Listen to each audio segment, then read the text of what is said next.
ఎవరు రాయలసీమ ద్రోహులు?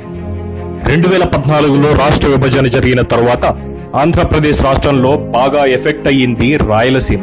ముఖ్యంగా ఇక్కడ సాగునీరు, త్రాగునీరు కానీ అభివృద్ధి కానీ ప్రధాన సమస్యలుగా ఆనాడు ఉన్నాయి. 2014లో నారా చంద్రబాబు నాయుడు గారు ముఖ్యమంత్రి అయిన తర్వాత రాష్ట్రంలో 3 ప్రాంతాలైన ఉత్తరాంధ్ర, కోస్తా, రాయలసీమలను సమానంగా అభివృద్ధి చేయడానికి ప్రణాళికలు రచించారు. అందులో భాగంగా రాయలసీమలో అటు వ్యవసాయం పరంగా ఇటు అభివృద్ధి పరంగా ప్రణాళికలు రచించి ముందుకు వెళ్లారు. ముందుగా రాయలసీమలో చంద్రబాబు గారు వ్యవసాయానికి ఇచ్చిన ప్రాధాన్యత గురించి మాట్లాడుకుందాం. కృష్ణానదిపై నీటి ప్రవాహం సహజంగా తగ్గిపోతూ వస్తున్న వేళ రాష్ట్ర విభజన తరువాత అది మరింత దుర్భరమైంది. నవంబర్ నెలలో వచ్చే 10-15 రోజుల వరద జలాల కోసం ఇటు డెల్టా ప్రాంతం అటు రాయలసీమ ప్రాంతం ఎదురు చూడాల్సిన పరిస్థితి. దీంతో చంద్రబాబు గారు ముందు చూపుతో మొదటి ఏడాదిలోనే పట్టిసీమ ఎత్తిపోతల పథకానికి రూపకల్పన చేసి కృష్ణా, గోదావరి నదులను అనుసంధానం చేశారు. దీంతో డెల్టా ప్రాంతానికి పట్టిసీమ నుంచి నీరు వస్తే శ్రీశైలం నుంచి కిందకు వచ్చే ప్రతి చుక్కను రాయలసీమకు మళ్లించారు. పట్టిసీమ ప్రభావం రాయలసీమపై ఎంతో ఉంది. పట్టిసీమ నిర్మాణానికి ముందు 2009-13 మధ్య 314 టీఎంసీలు ఇవ్వగా 2014-19 మధ్య 5 ఏళ్లలో 451 టీఎంసీ నీళ్లు ఒక్క శ్రీశైలం జలాశయం నుంచే ఇచ్చారు. తుంగభద్ర జలాశయం నుంచి సీమ జిల్లాలకు 250 టీఎంసీల వరకు ఇచ్చారు. ఇక హంద్రీనీవా విషయానికి వస్తే అంతకుముందు 5 ఏళ్లలో హంద్రీనీవా నుంచి కేవలం 11.13 టీఎంసీలు ఇవ్వగా 2014-19 మధ్య 119.97 టీఎంసీలు ఇవ్వగలిగారు. ఇక కొత్తగా కట్టిన మచ్చుమర్రి ఎత్తిపోతల పథకం ద్వారా 6.66 టీఎంసీలు సరఫరా చేశారు.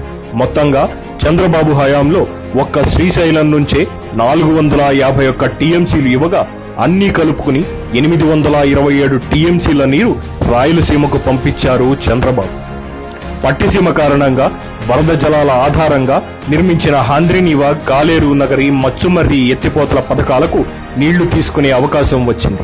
హంద్రీనీవా ఎత్తిపోతల 2వ దశ పూర్తి చేసుకుంటూ ఒక్కో జలాశయాన్ని నింపుతూ నీటిని మదనపల్లి దాటించారు చంద్రబాబు. అటు పుంగనూరు బ్రాంచ్ కాలువ, కుప్పం కాలువ వైపు నీళ్లు ప్రవహించేలా చేశారు. మరోవైపు గాలేరు నగరి తొలి దశ పనులు కొలిక్కి వచ్చేలా చేశారు.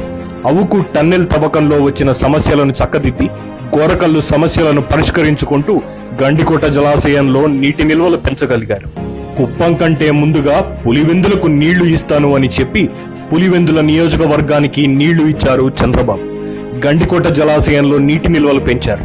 అక్కడి నుంచి మైలవరం, చిత్రావతి బ్యాలెన్సింగ్ జలాశయం, వామికొండ, సర్వారాయసాగర్, పైడిపాలెం జలాశయాలకు నీటిని అందించారు.